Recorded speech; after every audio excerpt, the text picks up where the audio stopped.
Olá pessoal, estamos iniciando mais um vídeo tratando do imposto de renda da pessoa física. Eu sou o Éder, contador. Hoje nós iniciaremos a parte prática direto no programa do imposto de renda da pessoa física, exercício 2024 no calendário 2023. E ele vai servir para você fazer a declaração do imposto de renda 2025, exercício 2025 no calendário 2024. Porque o programa pode ser que tenha alguma alteração, mas se tiver alterações serão poucas. Então essas aulas já são preparatórias para você aprender a fazer a declaração do imposto de renda direto no programa. Essa tela inicial, em que nós temos aqui o item boas-vindas, nova declaração e em preenchimento e aquelas transmitidas. Então aqui você vai precisar escolher que tipo de declaração que você vai fazer, qual a forma de preenchimento. Então nós temos a declaração de ajuste anual, que é a que a gente vai fazer. Nós temos a declaração final de espólio e a declaração de saída definitiva do país. Esses outros dois tipos de declaração, final de espólio é quando a pessoa faleceu e deixou bens a inventariar. Os bens constituem o espólio. Então, após o inventário dos bens, a destinação dos bens é feita através dessa declaração final de espólio. Nós temos a declaração de saída definitiva do país, quando a pessoa definitivamente sai do país, então ela tem que fazer essa declaração para informar os bens que ela está deixando no país ou que não está deixando o país, né? Então tem que mostrar para a Receita qual a situação dos seus bens na medida que você está saindo definitivamente do país. O que a gente vai focar na declaração de ajuste anual, numa nova declaração.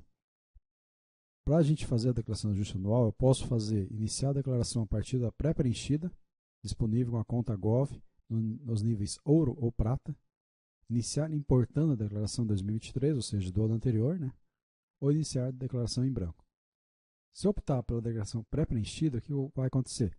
Quando eu clico aqui, ele vai pedir para mim fazer o login na conta gov.br. Então, obter a declaração pré-preenchida, declaração própria ou por procuração. Essa declaração por procuração é quando um escritório contábil, por exemplo, faz a declaração de vários contribuintes. Então, ele faz a declaração por procuração, né? Nós vamos fazer uma declaração própria. Então, se eu optar pela declaração pré-preenchida, quando eu clicar aqui em OK, ele vai abrir uma tela para me fazer o login na conta gov.br. Ele vai trazer as informações dessa declaração pré-preenchida que o governo já tem lá, que a Receita já tem. De onde vêm as informações dessa pré-preenchida? As informações vêm dos bancos, das instituições financeiras, das empresas que prestam serviços médicos, porque elas fazem as suas declarações e informam para a Receita. A Receita ela pega a partir do CPF e distribui todas as informações nas declarações. É como se fosse um pré-preenchimento. Aí você vai trazer as informações de lá e vai fazer a conferência das informações, lançar o que está faltando, arrumar o que está errado, fazer esse confronto do que vem pré-preenchido. Geralmente as informações da pré-preenchida estão corretas. Então funciona dessa forma aqui a pré-preenchida. Iniciar importando a declaração 2023. Aqui você já tinha feito a declaração anterior, então você vai importar as informações da declaração que já tinha sido entregue no ano anterior. Ele vai trazer as informações do ano anterior, aí você vai completar as informações deste ano, com o ano calendário que você está fazendo. Iniciar a declaração em branco, quando você tem que preencher desde o zero as informações. A gente vai iniciar a declaração em branco aqui, para fins didáticos, para a gente poder passar item por item ali nas fichas, para a gente aprender. Mas o que eu indico para você que vai fazer a declaração? Faça a declaração pré-preenchida. Tá? Você vai lá, faz a importação dos dados da conta gov.br, níveis ouro ou prata, e aí você vai trazer já as informações que o governo já tem de você. Então aí você consegue verificar bem, eu sei que o governo sabe que eu tenho isso. Então isso vai ficar na minha declaração. Eu vou complementar as informações, posso pegar a declaração do ano anterior, fazer o confrontamento das informações e lançar as informações dessa declaração do ano anterior na minha pré-preenchida para fechar ela. Então, se você vai iniciar uma declaração hoje, pegue a pré-preenchida. Tem que estar lá no nível ouro ou prata. Então, a gente vai fazer a declaração em branco aqui para a gente testar as informações, testar as fichas, a gente lançar item por item. Então, eu vou colocar aqui um CPF, que é um CPF teste, para o contribuinte exemplo, que a gente vai nomear ele, né? Dá um OK. A gente vai abrir aqui. Ele já traz informação aqui sobre a opção pela tributação. Preenche todas as fichas da declaração e, ao final, acesse o quadro comparativo, onde o programa apresentará o cálculo do imposto para os dois tipos de tributação: deduções legais ou desconto simplificado 20%, limitado a 16.754,34. Isso a gente vai ver no decorrer do preenchimento. Dá um OK. Então ele abriu a primeira parte aqui, a parte de início.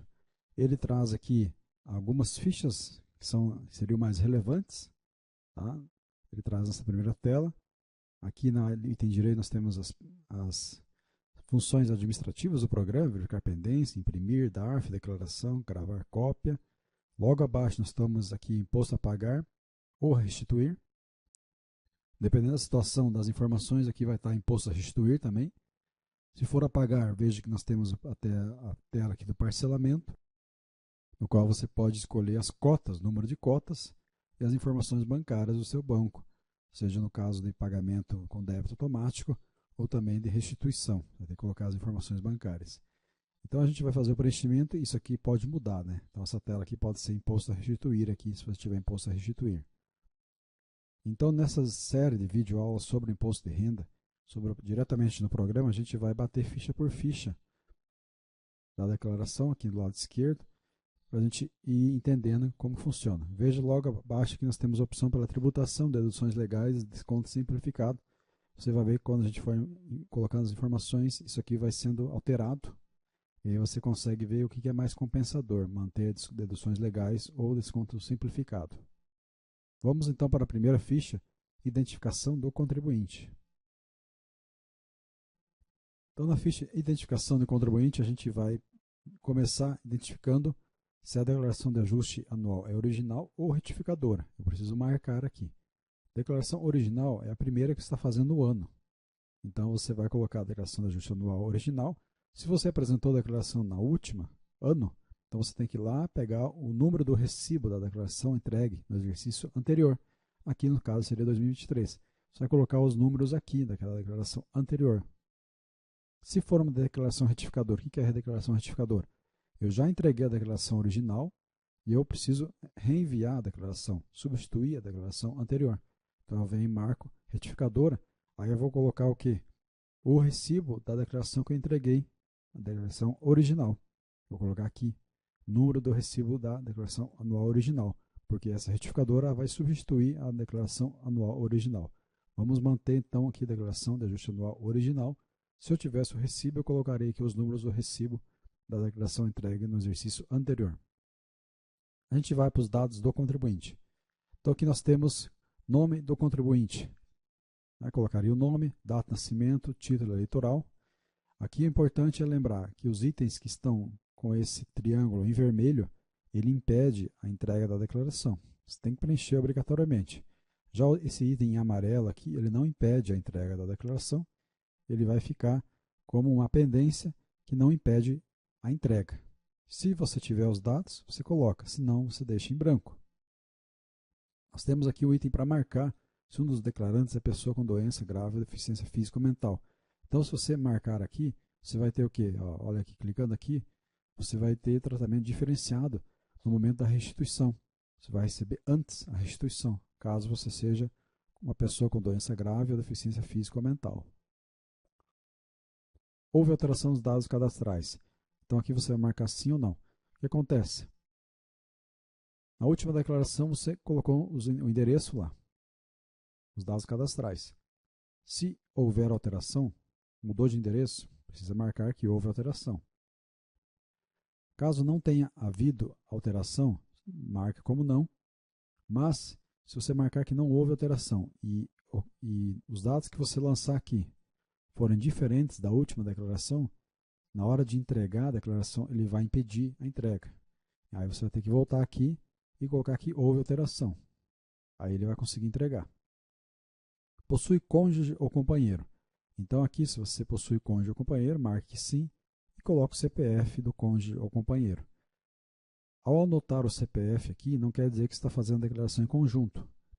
Você está fazendo, só está informando o seu CPF do cônjuge ou companheiro. Declaração em conjunto é quando você coloca ele como dependente, que a gente vai ver no próximo vídeo. Aqui é só apenas para informar se você possui cônjuge ou companheiro. Coloca o CPF dele. Era residente no exterior e passou a ser residente no Brasil em 2023. Aqui é o caso específico para quem residia no exterior e aí passou a ser residente no Brasil em 2023. Marque sim ou não. Então veja os itens em amarelo, eles não são obrigatórios em informar, mas eles não impedem a entrega da declaração. Claro, você tendo a informação, coloque o mais completo possível. Os dados de endereço do contribuinte, então informe corretamente os dados de endereço do contribuinte. Aí a gente vai para a ocupação principal, natureza da ocupação. Então aqui nós temos várias ocupações, ó, desde o 01 até o 91. Então nós temos aqui o 01, por exemplo, né, vou falar algumas. Empregado de empresa do setor privado. 2. Empregado em instituições financeiras públicas e privadas. 3. Empregado ou contratado em organismo internacional. 11. Profissional liberal autônomo, sem vínculo de emprego. 12. Proprietário da empresa ou firma individual ou empreendedor titular. 13. Capitalista que oferiu rendimentos de capital, inclusive de aluguéis. 14. Microempreendedor individual. Veja que o MEI enquadra-se aqui no 14. Proprietário da empresa ou firma individual é diferente de MEI. Tá? Então, 12 aqui é proprietário de empresa e o 14 é o microempreendedor individual, MEI. Tem uma ocupação específica para o MEI. Aí nós temos 21, membro do servidor público, administração direta federal, autarquia e fundação. Então tem vários itens aqui, você precisa escolher o mais específico para a sua ocupação.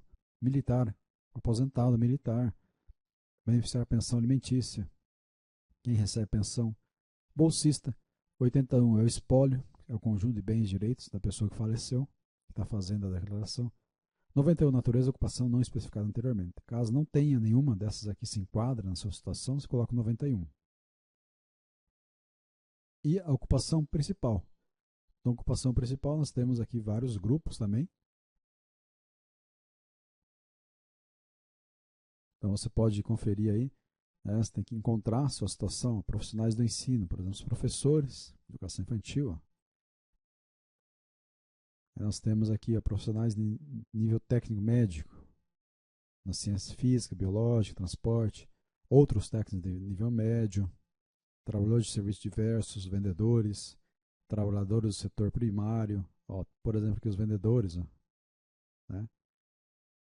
Nós temos aí trabalhadores das indústrias, vários tipos de trabalhadores da indústria, trabalhadores de reparação e manutenção, militares. Então aqui você vai colocar a ocupação que você trabalhou mais horas durante o ano. Caso seja a mesma quantidade de horas, aí você coloca aquela que você teve um rendimento maior. E mesmo assim, se for igual os rendimentos, aí você coloca a ocupação que você tenha mais tempo de serviço. Então essa é a ordem. Primeiro, a maior quantidade de horas que você trabalha durante a semana ali. Depois o maior rendimento, depois o maior tempo de serviço. Se tiver mais de uma ocupação. Eu tenho 2 empregos, então você vai colocar a ocupação principal aqui.